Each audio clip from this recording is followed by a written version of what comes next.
От пациентки. ЗНО правой молочной железы T4N3M1.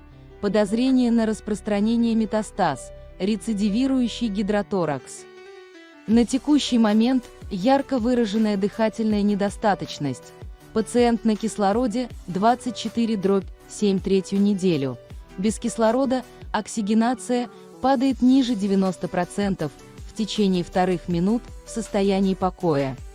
Консультативное заключение по представленным КТ-томограммам пациентки 55 лет, дата исследования 10 января 2025 года. Область исследования, органы грудной клетки, медицинская документация не представлена. Исследование выполнено без контрастного усиления, что снизило его информативность и затруднило трактовку его результатов. При мультиспиральной компьютерной томографии, с использованием реконструкций в сагитальной, аксиальной и фронтальных плоскостях, построением трехмерной реконструкции, органов грудной клетки, легкие расправлены. Пневматизация легочной ткани снижена за счет множестенных фокусов, плотной инфильтрации преимущественно в нижней доле правого легкого, в меньшей степени в средней доле правого легкого, единичные фокусы инфильтрации в верхней доле левого легкого. Обращает на себя внимание явление лимфангита с обеих сторон. На этом фоне, больше справа, в легких визуализируются мягкотканные очаги диаметром до 5-7 мм.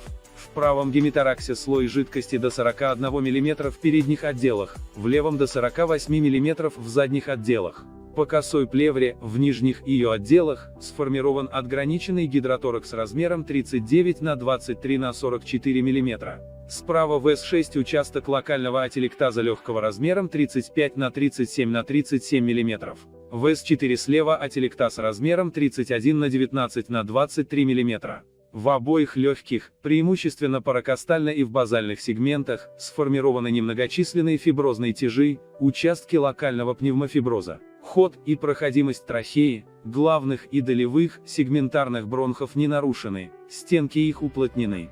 Средостение не смещено и не расширено, новообразований в нем не визуализируется. Внутригрудные лимфатические узлы не увеличены, обычной формы и структуры. Жидкости в перикарде физиологическое количество. Свежих костных травматических изменений не определяется. В теле TH8 остеобластный очаг диаметром 17 мм. Выраженные дегенеративно-дистрофические изменения грудного отдела позвоночника, сформированы краевые остеофиты длиной до 10 мм. Сердце расширено преимущественно за счет левых отделов. По стенкам аорты, немногочисленные кальцифицированные атеросклеротические бляшки. Диаметр аорты не расширен на протяжении всей зоны сканирования. Диаметр легочных артерий в пределах возрастной нормы. Подмышечные лимфатические узлы не увеличены. В правой молочной железе, на границе наружных квадрантов, визуализируется образование тяжестой формы, размером 67 на 14 на 20 мм. Кожа правой молочной железы диффузно утолщена до 7 мм.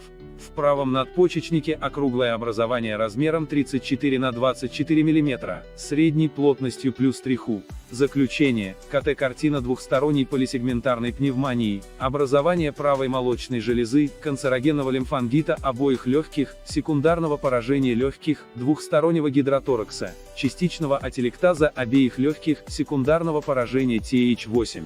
КТ признаки атеросклероза аорты, выраженных дегенеративно-дистрофических изменений грудного отдела позвоночника, образование правого надпочечника более вероятно аденома. 15 января 2025 года. КМН, доцент Котов МА, а заключение не является окончательным диагнозом и должно оцениваться лечащим врачом вместе с результатами других исследований и клиническими данными. Комментарий врача-рентгенолога. Исследование сделано без контраста, это плохо, информативность его значительно снижена.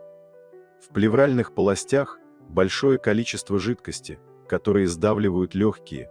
Кроме того, в обоих легких признаки пневмонии, более вероятно, не вирусной.